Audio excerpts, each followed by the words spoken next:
The molecular guillotine didn't make a sound. That was the most terrifying thing about it. It was just a shimmering curtain of turquoise light, a flat plane of vibrating subatomic particles designed to unbind the atoms of anything that passed through it. No blood, no mess, just a sudden transition from being a person to being a cloud of ionized gas. I stood on the precipice of that light, my hands locked behind me in biomagnetic clamps that felt like frozen lead. The air on Ethergate Citadel tasted like recycled oxygen and the metallic tang of impending violence.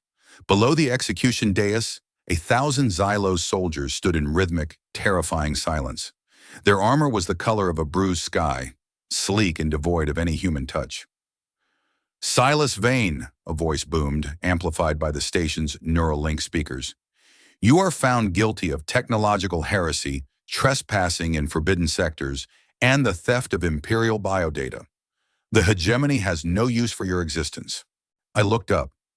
High Admiral Vespera Valeria stood on the observation balcony, her silhouette framed by the swirling orange vortex of the black hole the station orbited. She looked less like a woman and more like a statue carved from moon ice. Sharp cheekbones, eyes the color of dying stars, and a posture that suggested she had forgotten how to lean. Beside her sat a small girl, Nyx. She was a void stalker, her skin a pale lavender, her eyes wide and luminous, with a perpetual curiosity that felt out of place in this tomb of steel. She was the Admiral's shadow, a creature of myth adopted into a world of cold logic. "Any final calculations, Ghost Fixer?" the Admiral asked. Her voice was a scalpel, precise and cold. I cleared my throat, the grit in the air making it feel like I'd swallowed sandpaper. "Yeah, I'm calculating the energy output of that guillotine. If you'd tuned the oscillation 3 Hz higher, you'd save 10% on your power bill. Efficiency is a virtue, right?" Vespera didn't flinch.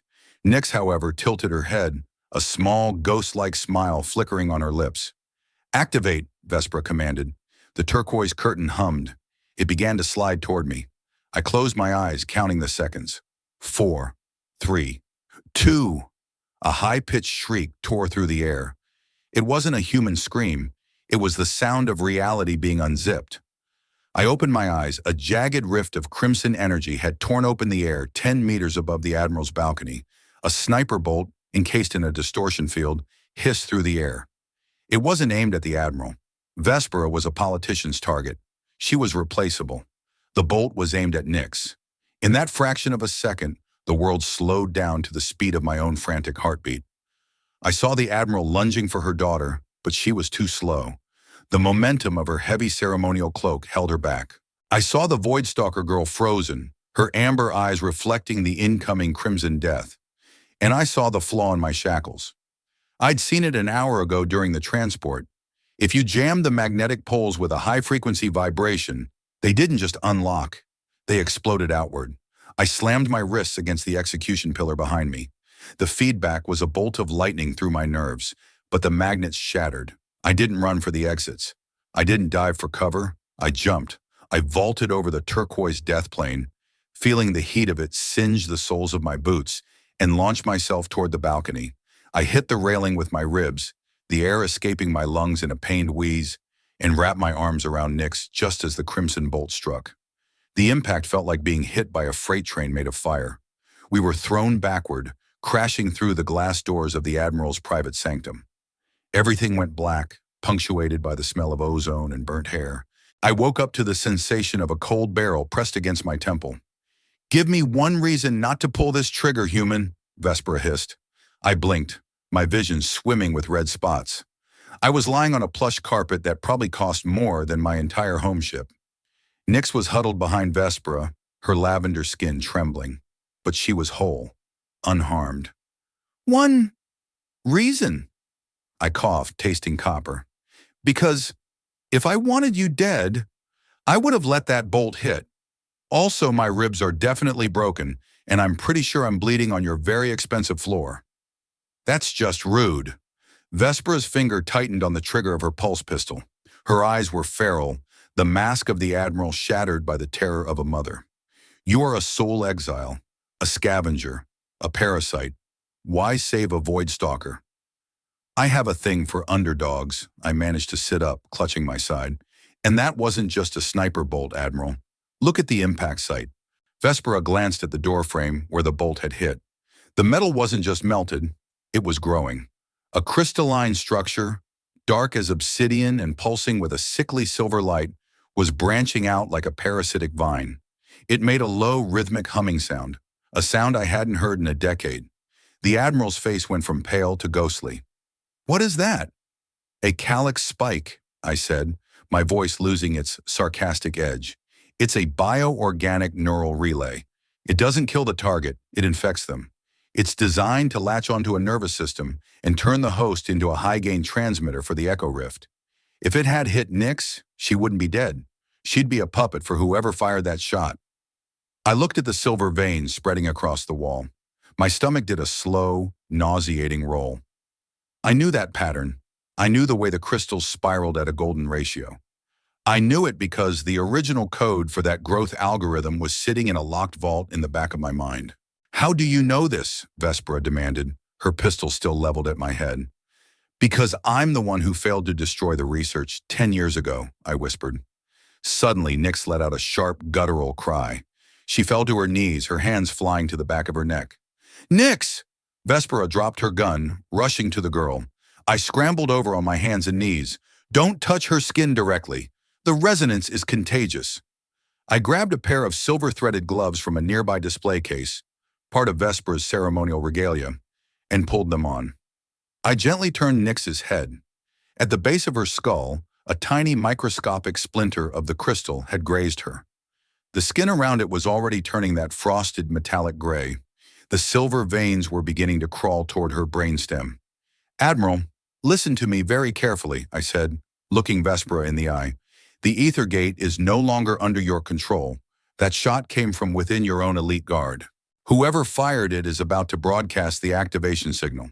If we stay here, this station becomes a graveyard, and your daughter becomes the ghost that haunts it." Vespera looked at the spreading frost on Nyx, then at me. I saw the moment her world shifted. She wasn't the High Admiral of Xylos anymore. She was a woman in a sinking ship, and I was the only one holding a bucket. "Where?" she asked, her voice trembling but hard. "The maintenance shafts," I said. "We need to get to the Siren's grave. The dust in that sector will jam the signal.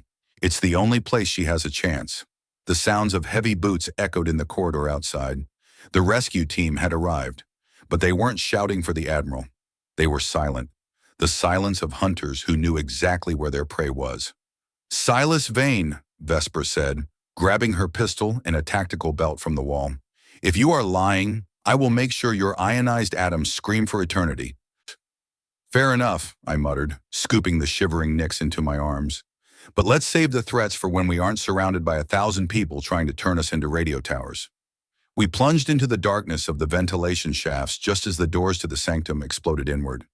The hunt had begun, and for the first time in my life, I wasn't running away from the war. I was carrying the only thing that could stop it. The maintenance ducts of Ethergate Citadel were never designed for biological passage. They were the iron veins of a god, built for high-pressure coolant, fiber optic bundles, and the skittering, six-legged repair drones that kept the station from falling into the black hole's hungry maw. For a human with 3 broken ribs and a void stalker girl who was slowly turning into a biological antenna, it was a vertical hell of rusted titanium and scalding steam. I climbed first, my fingers digging into the recessed rungs of the service ladder. Every movement was a fresh lesson in agony. My left side felt like it had been stitched together with jagged glass and hot wire. Above me, the distant roar of the station's atmospheric processors sounded like the breathing of a dying giant. Below me, I could hear the rhythmic, metallic clack of Vespera's boots. She was carrying her pulse pistol in her teeth, her hands free to assist Nyx, who was lashed to the Admiral's back with a length of high-tensile sensor cable. The light in the shaft was a strobe-like amber, flashing in time with the station's emergency heartbeat. It turned the sweat on Vespera's forehead into droplets of liquid gold. She didn't complain. She didn't huff. She climbed with the mechanical precision of a soldier who had deleted the concept of fatigue from her neural architecture. "Are you going to expire on me, Vane?" Vespera's voice drifted up, distorted by the narrow confines of the duct. Because if you die now, you're just a logistical hurdle. I'm aiming for a more dramatic exit, I wheezed, pausing to wipe a smear of grease from my eyes. Maybe a cliffhanger, or a self-sacrifice involving a very large explosion. But for now, you're stuck with my logistical presence. We reached a junction where four massive conduits converged. I kicked open the pressure grate and rolled onto the floor of a secondary relay hub. It was a cathedral of humming servers and glowing data crystals. The air here was cooler, but it smelled of ozone and the unmistakable metallic tang of the calyx spike. I slid down against a cooling unit, my breath coming in ragged stabs. Vespera unfastened the cable and lowered Nyx to the ground. The girl was shivering violently now. The gray frost had reached her jawline, and the silver veins on her neck were pulsing with a faint, rhythmic luminescence. Her eyes were open, but they were no longer looking at us. They were fixed on the ceiling, tracking something invisible. "The song is getting louder," Nyx whispered. Her voice had a strange, harmonic resonance to it, as if two people were speaking in perfect unison. "It sounds like the stars are crying." "That's not the stars, kid," I said, pulling a portable diagnostic tool from my utility belt. It was a battered piece of tech, held together by solder and hope. "That's the activation signal. Malakor's flooding the station's internal comms with a subspatial carrier wave. He's trying to sync with the spike in your neck." Vespera stood over us, her hand resting on the hilt of her combat knife. "Why her, Vane? If Malakor wanted the throne, he would have killed me on the balcony. Why go through the complexity of infecting a child?" "Because you're an admiral, Vespera," I said, not looking up as I ran the scanner over Nyx's neck. "You're a symbol. If he kills you, he creates a martyr. If he turns your daughter into a Voidstalker transmitter, he controls the very thing the Xylos hegemony fears most. The Void. Imagine a fleet that doesn't need navigation beacons because it's guided by a hive mind of thralls. Imagine a war where the enemy doesn't just lose, they forget why they were fighting in the first place because their memories have been overwritten by a broadcast." Vespera's jaw tightened until the muscles in her neck stood out like cords. "You speak as if you've seen this before." "I have," I said, the words feeling like lead in my mouth. 10 years ago, the Soul Exiles weren't just scavengers. We were trying to build a bridge. We called it Project Silence. We thought if we could sync human minds with the Echo Rift, we could solve the problem of faster-than-light communication. No more lag, no more lost ships. I paused, the scanner beeping a frantic warning as it detected the rising resonance in Nyx's blood. But the military saw something else. They saw a way to broadcast intent, to force loyalty. When I realized what we were building, I tried to purge the data cores. I thought I'd burn the blueprints, but I was arrogant. I thought the code was the weapon. I didn't realize the weapon was the architecture of the mind itself. "So you didn't just build the cage," Vespera said, her voice dropping to a terrifying whisper. "You provided the lock. And now I'm trying to find the key," I snapped, looking up at her. "So you can either shoot me for what I did 10 years ago, or you can help me save her life now." "Which is it, Admiral?" Vespera stared at me for a long, agonizing moment. The amber light flickered, casting deep shadows into the hollows of her eyes. She didn't draw her weapon. Instead, she knelt beside Nyx and took the girl's hand. "We find the key," she said. A heavy thud vibrated through the floorboards. Then another. It wasn't the sound of feet. It was a rhythmic slamming of metal on metal. "They're here," Nyx whispered, her eyes wide with terror. "The Silent Ones. They're walking in the walls." The Silent Ones were Malakor's personal shock troops.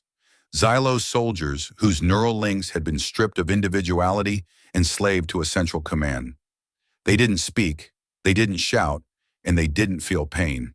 They were simply a collective will in heavy armor. I grabbed my pack and hauled Nyx to her feet.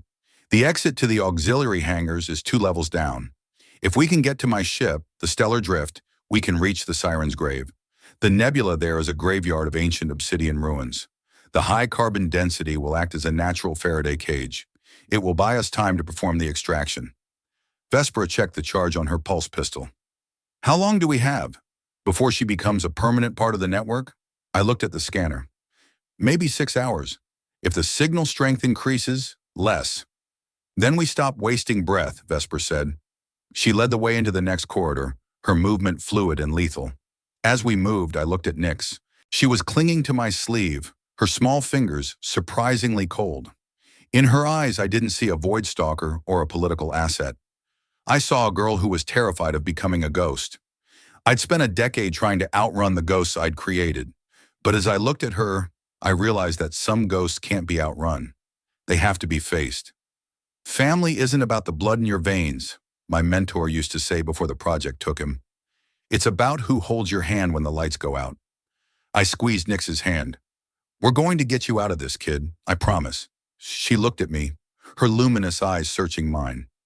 You have many boxes in your head, Silas, she whispered. One of them is very dark.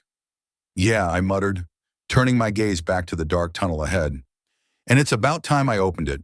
The auxiliary hangar was a graveyard of decommissioned ships, their hulls stripped of paint and dignity.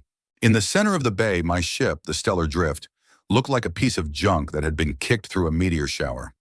It was a salvage vessel, all exposed wiring and mismatched armor plates. But it had one thing the sleek Xylos interceptors didn't, a modified warp drive that ran on dirty fuel and stubbornness. We were 50 meters from the ramp when the lights in the hangar suddenly flared a brilliant, blinding white. The hum of the station's engines died, replaced by a silence so absolute it felt like a physical pressure on the eardrums. Admiral Valerius, a voice echoed through the bay. It wasn't coming from the speakers. It was coming from everywhere at once, a psychic weight that made my teeth ache. You were always so predictable. The mother overrides the soldier every single time. A figure stepped out from behind a stack of fuel crates. Exarch Malachor was a tall, spindly man with skin the color of old parchment. He wore robes of shimmering black silk that seemed to absorb the light around him. Behind him stood 6 silent ones, their pulse rifles leveled at our chests. Malachor, Vesper said, her voice steady despite the situation. You've committed high treason. The council will have your head for this. The council is currently being re-educated, Malachor said, a thin, cruel smile touching his lips. They were far too obsessed with treaties and boundaries. They didn't understand that the void doesn't want peace. It wants to be heard. And through this child, it finally will be. He turned his gaze to me, and Silas Vane, the prodigal architect. I must thank you, Silas. Your early work on the resonance arrays was truly inspired. We had to fill in a few gaps, of course, mostly regarding the host's survival. But the core logic is still yours. I didn't design it for this, Malachor, I spat, stepping in front of Nix. No, you designed it to bridge minds, Malachor laughed. Did you really think you could give humanity the power to touch the rift and not expect us to turn it into a leash? You were a fool then, and you're a fool now. He raised a hand, and the silent one stepped forward. Give me the girl, and I will let the Admiral live. She can spend the rest of her days in a luxury cell, watching the new empire rise. You, however, Silas, I have a special use for. I need someone to maintain the hardware when the girl's brain starts to liquefy under the pressure. Vespera didn't hesitate. She fired. The blue plasma bolt struck the energy shield around Malachor, dissipating into a shower of sparks. The silent ones returned fire instantly. The hangar erupted into a chaos of shrieking lasers and exploding crates. Get her to the ship, Vespera roared, diving behind a metal pylon and returning fire with a precision that was terrifying to behold. I grabbed Nix and ran. My ribs felt like they were being torn apart with every step. We reached the ramp of the Stellar Drift, but a silent one intercepted us, his heavy armor clanking as he swung a shock baton. I didn't have a weapon. I had a diagnostic tool. I jammed the scanner into the trooper's chest plate and overrode the safety protocols. The device let out a high-pitched whine and discharged its entire battery in a single, focused EMP burst. The trooper's armor seized, the internal servos locking up, and he tumbled backward into the darkness. Silas! Nick screamed. I turned to see Malachor walking toward us, his hand extended. The air around him was shimmering with a dark violet energy. He wasn't using a gun. He was using a resonance amplifier. He was trying to take control of the calyx spike in Nix's neck directly. Nix's eyes went white. She arched her back, a soundless scream tearing from her throat. The silver veins on her neck began to glow with a blinding intensity. No! I lunged at Malachor, but a wave of kinetic force threw me backward. I hit the hull of my ship and slid to the ground, my vision blurring. Vespera appeared through the smoke, her uniform torn and bloody. She saw Malachor reaching for her daughter and let out a sound that wasn't human. It was the roar of a predator protecting its young. She didn't fire her gun, she threw it. The heavy metal pistol struck Malachor in the face, breaking his concentration for a split second. The violet energy dissipated. Nyx collapsed, gasping for air. Vespera was on him in an instant. She didn't use a knife. She used her hands. She was a high admiral, trained in the most brutal forms of Xylos combat. She slammed Malachor against a support pillar, her fingers digging into his throat. You will not touch her, she snarled. The silent ones were closing in.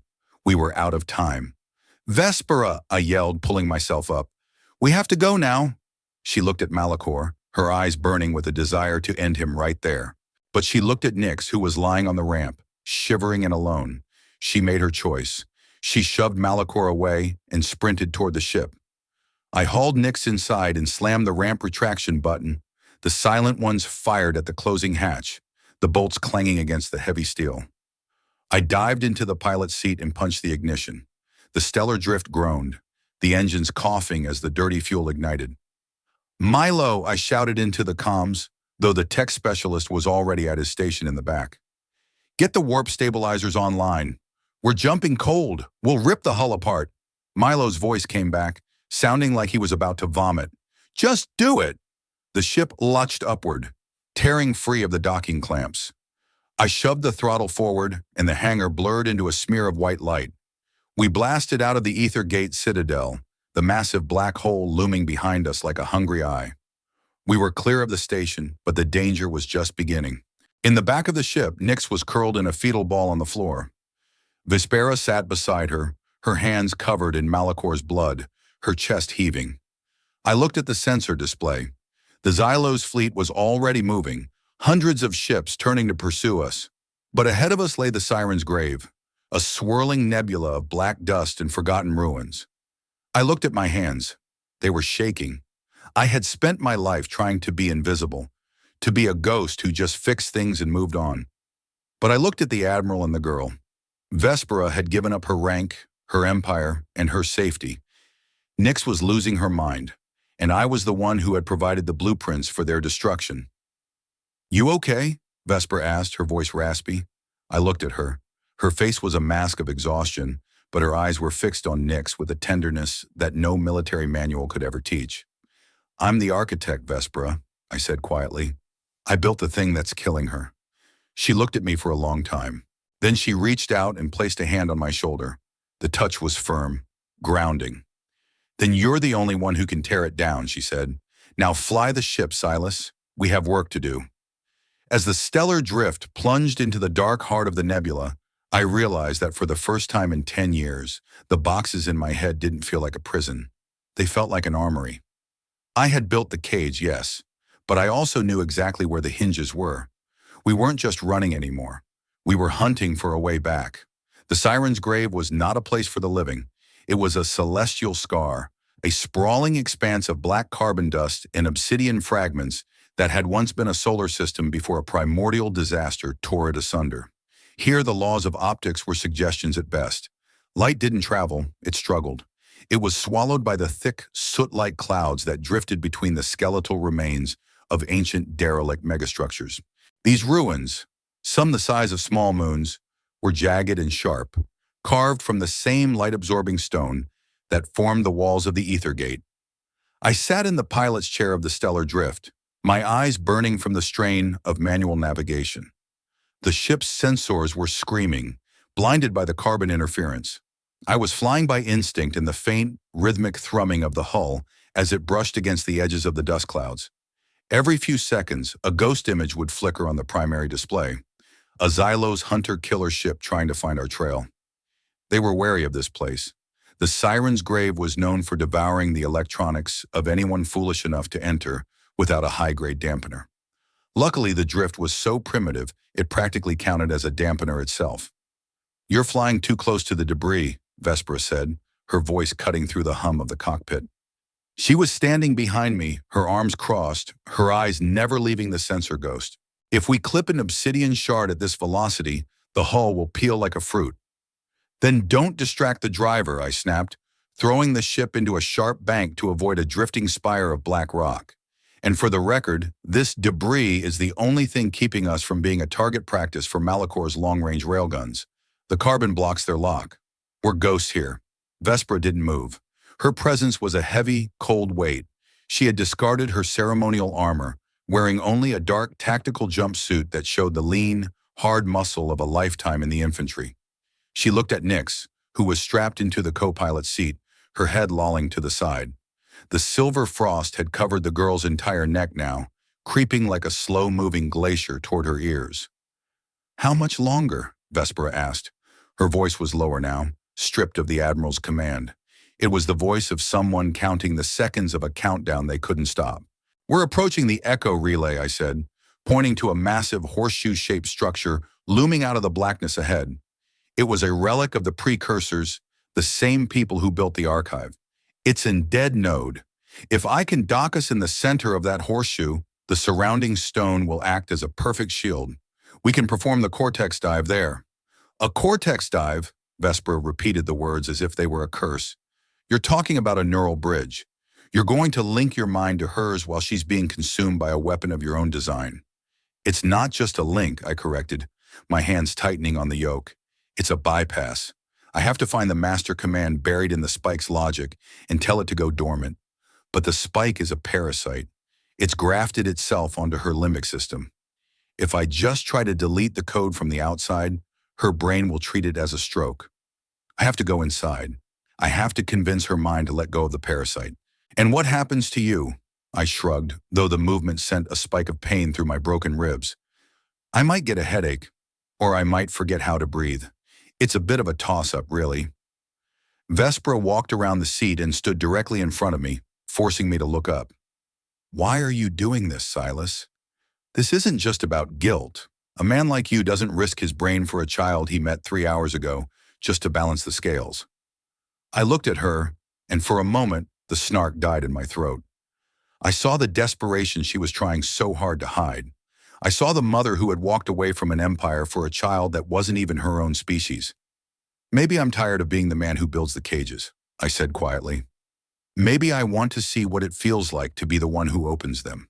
The ship shuddered as we entered the shadow of the Echo Relay. The massive obsidian arms of the structure reached out, blotting out the stars. We were inside the belly of the beast now. I guided the drift into a docking bay that hadn't seen a ship in 10,000 years. The magnetic clamps engaged with a bone-jarring thud. Silence fell over the ship, the kind of silence that makes your ears ring. "Milo!" I shouted toward the back. "Get the Cortex bridge ready and bring the liquid coolant. It's going to get hot in here." I unbuckled Nix and carried her to the small medical bay in the center of the ship. She was so light, her lavender skin cold to the touch. As I laid her on the table, she gripped my hand. Her eyes snapped open, but they were filled with a swirling gray mist. "Silas," she whispered, "the boxes, they're opening." "I know, kid," I said, stroking her hair. "I'm coming in to help you close them." Vespera stood in the doorway, her hand on the frame. She looked at Nix, then at the complex, terrifying array of needles and wires Milo was setting up. She was the most powerful woman in the sector, and she was completely, utterly helpless. That was the moment I realized the true cost of Malakor's ambition. It wasn't just about war or power. It was about destroying the only thing that made the void bearable. The choice to care for something more than yourself. Vespera had made that choice. Now it was my turn to see if I was strong enough to keep it. The Cortex Bridge was a relic from my days at the Soul Exile Labs, a prototype neural interface that used a bioconductive gel to sync two nervous systems. It was dangerous, illegal, and the only way to save Nix. Milo was sweating, his hands trembling as he adjusted the flow of the blue coolant. "Silas, I'm seeing massive fluctuations in the resonance. If the spike detects a foreign presence, it might trigger a defensive feedback loop. It'll fry both of you." "Then don't let it detect me," I said, lying down on the second table. "I'm going in as a shadow, Milo, just a ghost in the machine."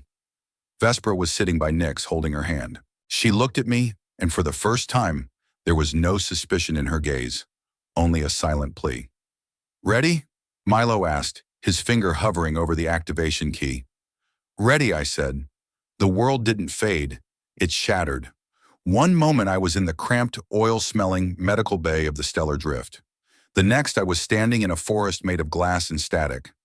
This was Nyx's mind, filtered through the distorting lens of the calyx spike. The trees were tall, shimmering pillars of data, their leaves falling as fragments of broken memories. The sky was a bruised purple, pulsing with the rhythmic hum of Malakor's activation signal. It was beautiful and terrifying. It was the mind of a child being rewritten by a god. Nyx, I called out. My voice echoed, sounding like a dozen voices at once. I started walking. The ground beneath my feet felt like cold water. Memories flashed past me like distorted holograms.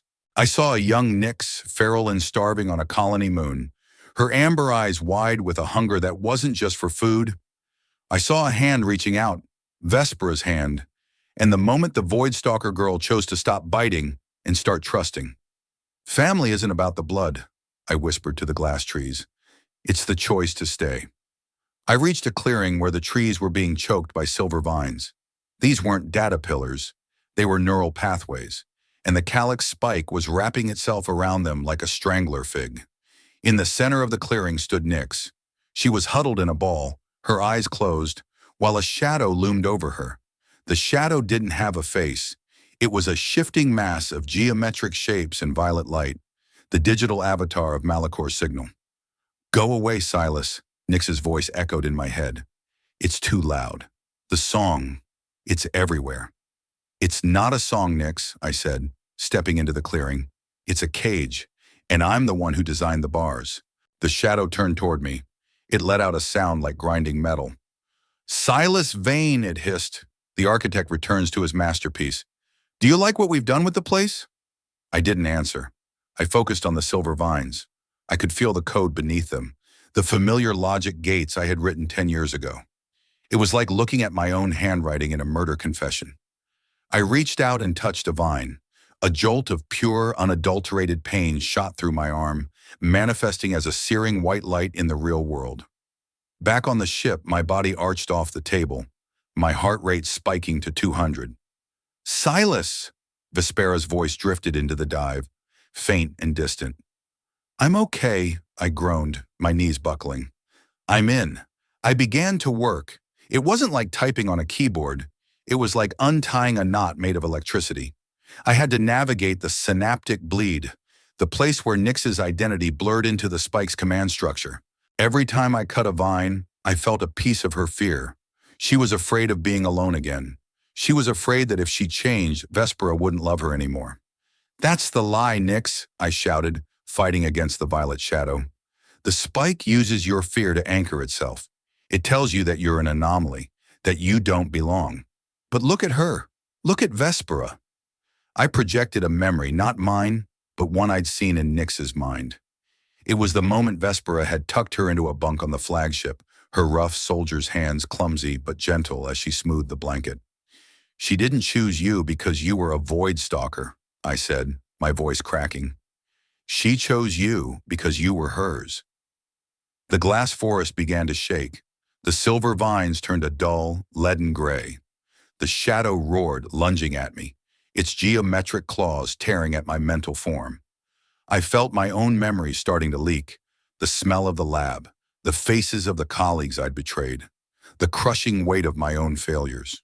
The spike was trying to graft itself onto me. It saw a more complex host, a mind with more boxes to open. Take it, I whispered, reaching out to the shadow. If you want a master, take me. Leave her alone. Silas, no! Milo's voice was a scream in my ear. The feedback will kill you. I didn't care. I felt the silver vines unwinding from Nyx and slithering toward my own neural pillars. The pain was beyond anything physical. It was the feeling of my soul being unzipped. I watched as Nyx's form grew brighter, the gray mist leaving her eyes. She stood up, looking at me with a profound, heartbreaking clarity. You're choosing to stay, she whispered. Yeah, I gasped, as the violet shadow consumed my vision. Turns out, I'm part of the pack too. The world exploded in a flare of white light. I woke up on the floor of the medical bay. The blue coolant was boiling in the tubes. and the air was thick with the smell of scorched electronics. I tried to speak, but my tongue felt like a lead weight. My vision was tunneled, a dark curtain closing in from the edges. "Nix?" I managed to croak. She was sitting up on the table. The silver frost was gone. Her lavender skin was clear, her eyes a bright, healthy amber. She looked at me, then scrambled off the table and threw her arms around my neck. She was warm. She was alive. Vespera was there a moment later, pulling both of us into a crushing embrace. She didn't say anything. She didn't have to. The Admiral had been replaced by a woman who had just seen a miracle. But as I sat there, the darkness in my vision didn't recede. I reached up to my head and my fingers came away wet. My nose was bleeding, and there was a sharp, high-pitched ringing in my ears that wouldn't go away. Milo was looking at the monitors, his face deathly pale. Silas. The feedback. It didn't just bypass the spike, it mirrored it. I looked at my hand. It was shaking. Not with fear, but with a rhythmic, mechanical tremor. I looked at the scanner on the floor. The Calyx signature was no longer on Nyx. It was on me. I had saved the girl, but I had invited the parasite into the only place it could never be removed. My own mind. I had become the very thing I had spent 10 years trying to destroy. "We have to move," I said, my voice sounding like it was coming from a long way away. "Malachor, he'll be able to track me now." Vespera looked at me, her eyes widening as she saw the silver vein beginning to pulse at the corner of my eye. "Silas, what did you do?" "I did what an architect does," I said, a ghost of a smile touching my lips. "I fixed the leak. Now get us to the center of the grave. We have one shot at this, and I'm the only one who knows the frequency." As the stellar drift accelerated into the deep obsidian canyons of the relay, I realized the humanistic truth I had been avoiding. Sacrifice isn't about dying. It's about living with the consequences of choosing someone else over yourself. I was no longer a ghost. I was a target. But for the first time in my life, I knew exactly who I was fighting for. The obsidian heart was not a place built for the comfort of flesh and bone. As the stellar drift drifted deeper into the hollowed-out core of the Echo Relay, the very atmosphere seemed to thicken with the weight of antiquity. The walls were etched with fractals that defied human geometry, pulsing with a low-frequency hum that vibrated in the marrow. I sat at the navigation console, but my hands were no longer steady. The tremor had moved from my fingers to my shoulder, a rhythmic twitching that felt like a telegraph line tapping out a message in a language I was rapidly forgetting. That was the first thing the Calyx spike took. The trivialities. I looked at the dashboard and realized, with a cold spike of terror, that I couldn't remember the name of the toggle switch that decoupled the thermal vents.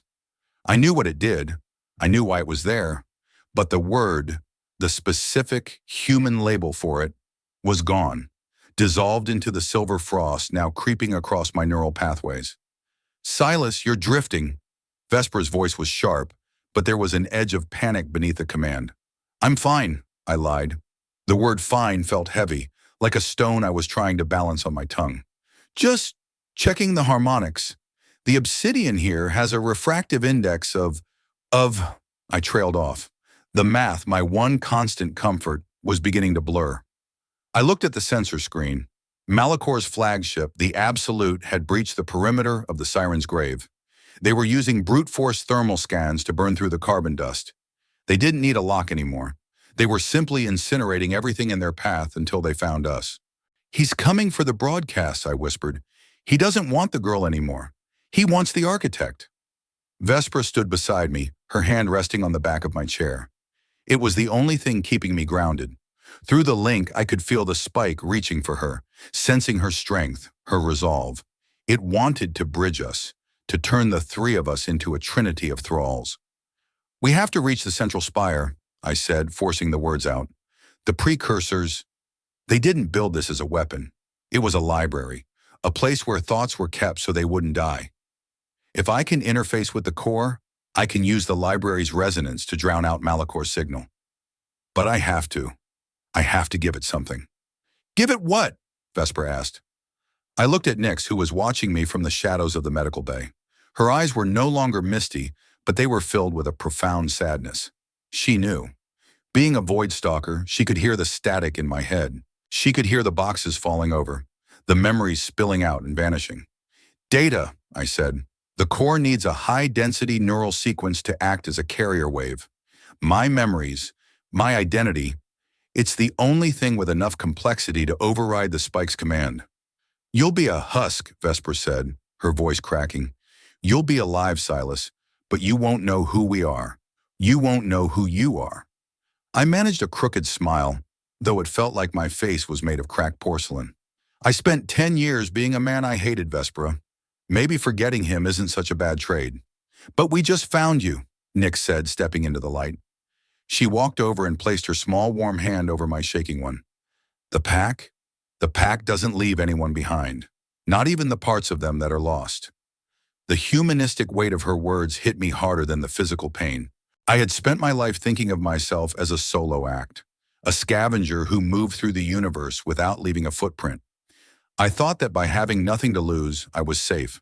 But sitting here, in a dying ship inside a haunted ruin, I realized that I had never been more alive than in the last 6 hours.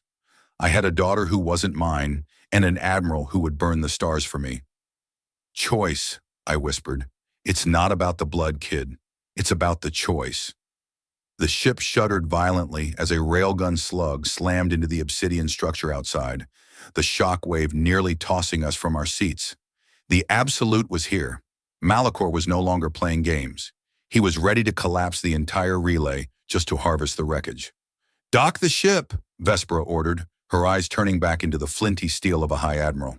Milo, stay with the engines. If we don't make it back, blow the reactor.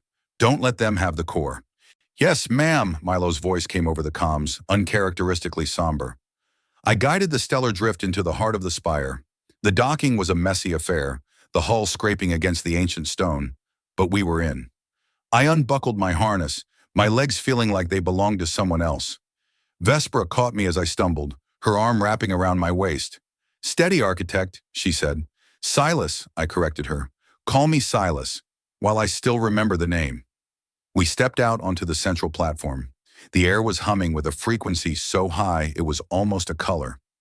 In the center of the platform stood the archive core, a massive, rotating sphere of liquid obsidian, suspended in a field of pure gravitational energy. As I approached the core, the spike in my head screamed in triumph. It was home. It was ready to feed. The platform was a stage of black glass, suspended over a void that seemed to lead directly to the birth of the universe. Above us, the ceiling had been torn away by the sheer force of Malachor's arrival, revealing the massive, predatory hull of the Absolute hovering like a tombstone in the dark nebula. Silas Vane! Malachor's voice didn't need speakers here. The echo relay amplified his psychic intent, turning his words into physical blows. Step away from the core. You are a dying man trying to stop an immortal tide. Give me the architect's key, and I will spare the woman and the child. Vespera stepped forward, her pulse pistol leveled at the sky, though it looked like a toy against the scale of the flagship. You'll have to come down here and take it, Malachor. Or have you forgotten how to fight without a hive mind behind you? Malachor didn't answer with words. A swarm of boarding pods launched from the flagship, shrieking through the thin atmosphere of the nebula like metal locusts. They were going to swarm the platform. I need time, I shouted, dragging myself toward the interface pedestal. The silver veins were now visible on my face, pulsing in time with the core's rotation.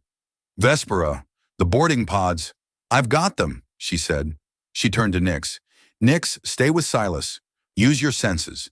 If the spike tries to overwhelm him, you pull him back. Do you understand?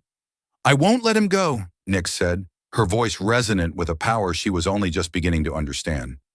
Vespera squeezed my hand, a brief, fierce pressure, and then she was gone, sprinting toward the perimeter of the platform to meet the first wave of silent ones. She was a whirlwind of tactical brilliance, using the ancient spires as cover, her shots finding the gaps in the trooper's armor with a lethal, rhythmic grace. I slumped against the pedestal. The interface wasn't a screen, it was a pool of liquid metal. I had to plunge my hands into it. I had to let the station into my head. Silas, look at me, Nyx said, kneeling beside me. I looked, but her face was starting to flicker. One moment she was the girl from the balcony, the next she was a lavender blur. I was losing the facial recognition centers of my brain. I was losing the who. The formula, I gasped. I needed a mathematical anchor. If I could express my intent as an equation, maybe I could save the core logic of my soul. I envisioned the resonance of the human heart as a variable in the universal constant. If $8 is the frequency of human connection and $P is the parasitic interference, the neutralization occurs when, as long as the intent $8 had remained, the parasite $P could never truly zero out the self. I'm going in, I whispered. I plunged my hands into the liquid obsidian. The world didn't just explode, it inverted. I was no longer a man, I was a stream of data. I was the history of the Xylo's hegemony. I was the silent screams of the soul exiles. I was the blueprints of every cage I had ever built. And then I felt him. Malachor. He had interfaced with the flagship's main transmitter. He was trying to barge into the relay's core, to overwrite my sequence with his own. You are nothing, Silas, Malachor's voice echoed in the digital void, a scavenger trying to hold back a god. Give me the codes. Give me the echo rift. The codes are gone, I thought back, and the thought felt like a shield. I deleted them. I'm filling the space with something else. What? What could possibly be stronger than the rift? A choice, I answered. I reached into the deepest, most protected box in my mind. It wasn't a technical secret. It wasn't a weapon. It was a memory I had kept hidden even from myself. It was the moment, 10 years ago, when I had first seen the project's true intent and realized I couldn't be the man they wanted me to be. I saw the face of my mentor as he died, his eyes full of a hope that I hadn't understood until now. I took that feeling, the feeling of choosing to be better, even at the cost of everything, and I amplified it. I used the echo relay's ancient resonators to broadcast that single, pure emotion across the entire sector. In the real world, the spire began to glow with a soft, radiant gold. The silver veins on my body turned to white light. On the flagship, the Absolute, the silent ones suddenly stopped. Their rifles lowered. The collective will that had driven them, the fear and the cold logic, was being washed away by a wave of pure, unadulterated empathy. They weren't being mind-controlled. They were being reminded of what it felt like to be human. No! Malachor screamed. I could feel his grip on the network slipping. It's a trick. It's a hallucination. But it was too late. The broadcast was absolute. On the platform, the last of the boarding pods crashed into the void. Vespera stood over a fallen trooper, her chest heaving, her gun empty. She looked up at the spire, at the light pouring out of me, and she started to cry. Silas! Inside the core, the spike was dying. It couldn't survive in an environment of such high-frequency emotional resonance. It was a creature of shadow, and I had turned on the sun. But the cost was being tallied. I felt my childhood home vanish. Gone. I felt the name of my first love vanish. Gone. I felt the memory of the lab, the war, the execution.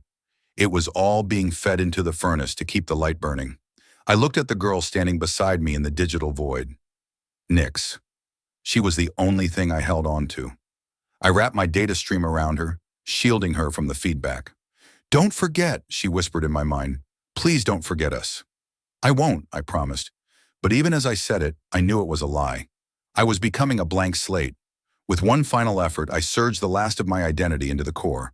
A massive pulse of golden energy blasted out from the echo relay, hitting the Absolute like a physical tide. The flagship systems overloaded. The dark violet energy dissipated, replaced by the same soft gold. Malachor's psychic presence vanished, snuffed out like a candle in a hurricane. The connection broke. I fell backward, my hands sliding out of the obsidian pool. The liquid turned back into solid stone. The light in the spire dimmed to a peaceful, low hum. The silence that followed was the most beautiful thing I had ever heard. It wasn't the silence of the vacuum or the silence of the machine. It was the silence of a room where the breathing has finally returned to normal. Vespera ran to me, sliding across the black glass. She gathered me into her arms, her tears falling onto my face. Silas? Silas, can you hear me? I looked up at her. Her face was beautiful, sharp, proud, and filled with a love that made my chest ache. I knew she was important. I knew she was the reason the world didn't feel cold anymore. But I didn't know her name. I looked at the girl. She was lavender and gold, a creature of the stars. She was holding my hand, her thumb tracing small circles on my palm. I knew she was my pack. I knew I had saved her, but I didn't know why. I looked at my hands. They were scarred, stained with oil and old blood. I didn't know whose hands they were. "Hey," I rasped. My voice sounded strange, like a radio tuned to the wrong station. "I'm here," Vespera said, clutching me tighter. "I'm right here." I reached up, my shaking fingers brushing a strand of hair from her forehead. I didn't have a past. I didn't have a name. I didn't have the blueprints for a single cage. I was empty. And for the first time in my life, I wasn't afraid. "You're the one with the blanket," I whispered. Vespera let out a broken, joyous laugh. "Yes, I'm the one with the blanket." "Good," I said, my eyes drifting shut. "It's a bit cold out here." As I fell into the deep, dark sleep of the blank slate, I felt the two of them holding me. I didn't need to know who I was to know that I was home. The architect was dead, but the man, the one who had made a choice, was finally free. The silence that followed the collapse of the resonance field was not the empty void of space, but a heavy, expectant hush, the kind that settles over a battlefield when the combatants realize the reasons for their hatred have dissolved. Above the echo relay, the flagship, the Absolute, hung motionless, its predatory lights dimmed to a soft, flickering amber. The hundreds of interceptors and boarding pods that had been swarming the spire were now drifting, their pilots disconnected from Malakor's cold, telepathic grip. I lay on the obsidian floor, my head resting in Vespera's lap. My brain felt like a library that had been scoured by a fire. The shelves were still there, the architecture remained, but the books had been turned to white ash. I knew how to breathe. I knew the sensation of gravity. I knew the warmth of the hand holding mine. But the why, the decade of shadows, the blueprints of the Calyx spike, the bitter coffee in the Soul Exile labs, was gone. "The signal is holding." Milo's voice came through the comms, though it sounded like it was originating from another galaxy. He was sobbing, a messy human sound that cut through the sterile atmosphere of the spire. "Silas, the broadcast. It's everywhere. It's not just the data. It's the feeling. I can see it on the scans. The ships, they're just sitting there. They aren't fighting anymore." Vespera didn't look at the sky. She looked down at me, her eyes red-rimmed but fiercely clear. She was stroking my hair, her thumb tracing the line where the silver veins had once been. The skin there was raw, branded by the discharge, but the parasite was dead. "You did it," she whispered. "You opened the cages, Silas." I looked at her, struggling to form a thought. The word Silas felt like a suit of clothes that was slightly too large for me. I recognized it as my name, but the man who had inhabited it for 34 years was a stranger. "Is she safe?" I managed to ask. My voice was a gravelly rasp. Nyx crawled over to us. She looked exhausted, her lavender skin pale, but the amber fire was back in her eyes. She reached out and touched my forehead. "The song is gone," she said. "There is only the quiet now, and the pack." We stayed there for a long time as the relay began to stabilize. The liquid obsidian of the core slowed its rotation, becoming a mirror-like pool once more. In the distance, we could see the boarding pods igniting their thrusters, not to attack, but to return to their hangars. The civil war that Malachor had spent years engineering had been suffocated by a single pulse of undeniable truth. A team of silent ones, no longer silent, but murmuring to one another in confused, frightened voices, approached the platform. They weren't carrying rifles. They were carrying medical kits. One of them, a lieutenant whose helmet was cracked, knelt beside Vespera. "Admiral," he said, his voice shaking, "the Archon, he's in the command center.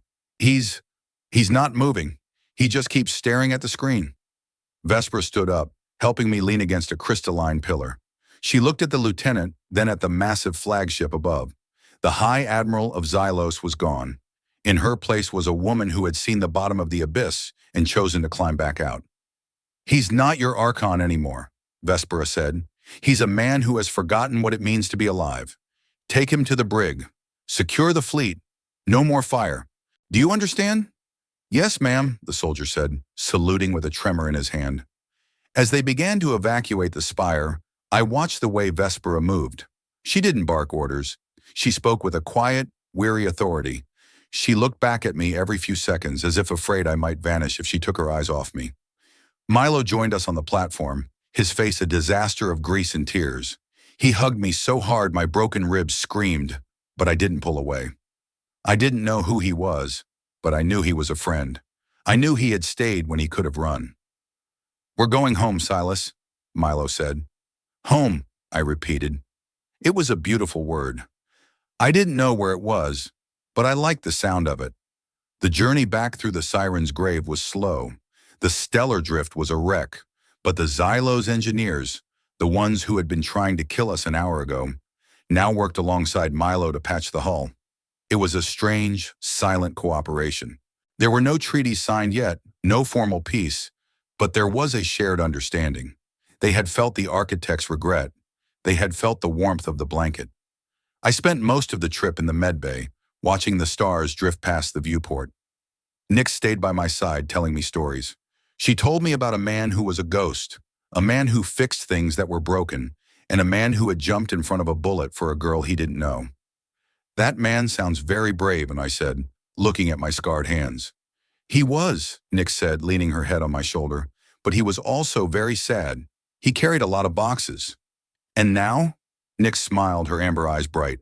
"Now the boxes are empty. We can fill them with whatever we want." I looked out at the black hole we were leaving behind. It was no longer a hungry eye. It was just a part of the universe, a dark place that made the light seem brighter. I realized then that my memory hadn't just been wiped. It had been redeemed. The architect had died so that the human could live. Vespera entered the medbay, carrying 2 cups of that terrible, rubber-smelling, synthetic coffee. She handed one to me and sat on the edge of the bed. "The council is calling for a summit," she said. "They want to know what happened here. They want to know about the architect." "What will you tell them?" I asked. Vespera took a sip of her coffee and grimaced. "I'll tell them the architect is gone, and that the man who saved us is busy learning how to drink bad coffee." She reached out and took my hand. Her skin was rough, calloused from years of war, but her grip was the most secure thing I had ever known. I didn't have a past to offer her. I didn't have a name or a legacy. All I had was the present. "Is that enough?" I asked. "It's everything," she replied. 3 weeks have passed since the Siren's grave turned from a cemetery into a sanctuary. We are no longer on the Ethergate. The station has become a monument, a neutral ground where the Xylo's hegemony and the Sol exiles meet to discuss a future that doesn't involve cages.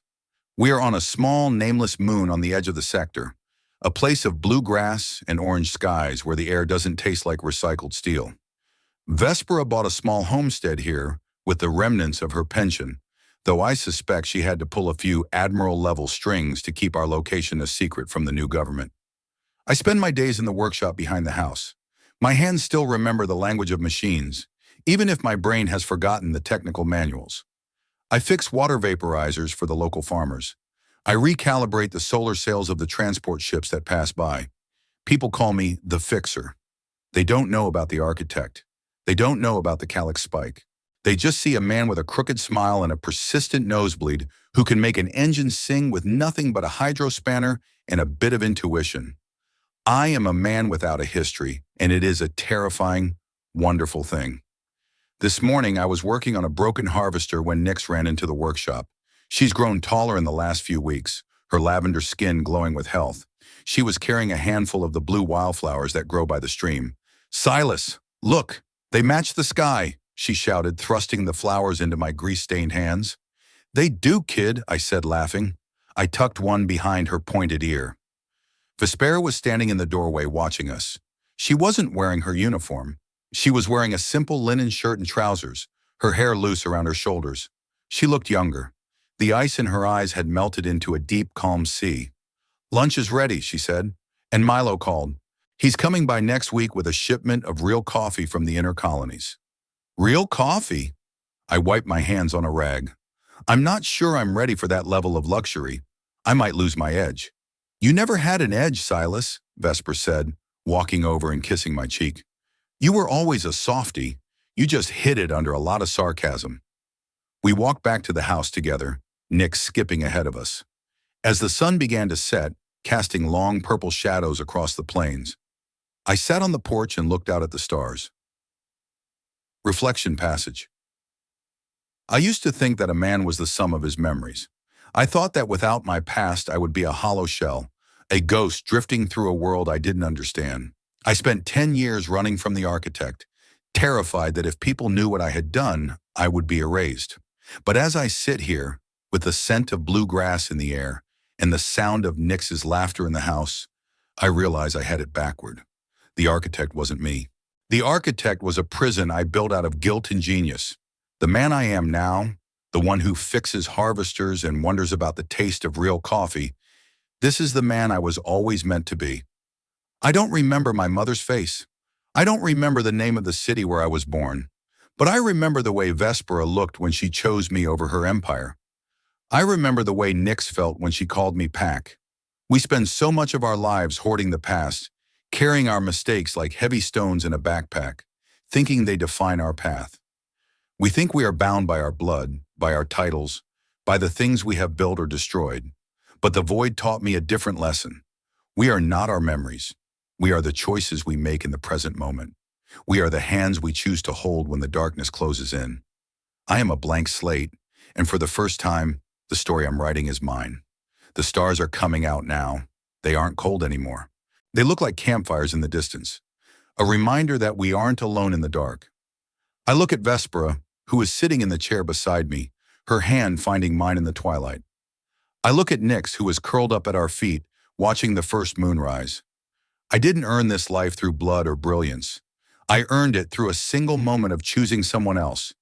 It makes me wonder about the world I left behind, about the people still carrying their heavy boxes, thinking they have no choice but to keep walking until they collapse.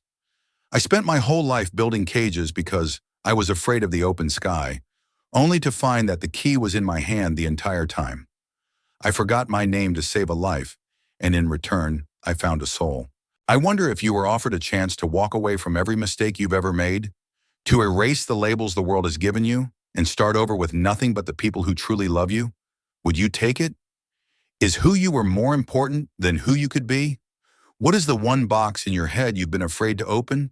And what would happen if you simply let it go? Vespera leans her head on my shoulder, her breath warm against my neck. I don't need to know the name of the stars to know that I'm exactly where I'm supposed to be. I reach down and pull the wool blanket over Nix's shoulders, tucking her in against the evening chill. "You're warm," she mumbles in her sleep. "Yeah, kid," I whisper, looking at the horizon. "I'm warm." The orange sun sinks below the edge of the world, leaving behind a sky full of endless, unwritten possibilities.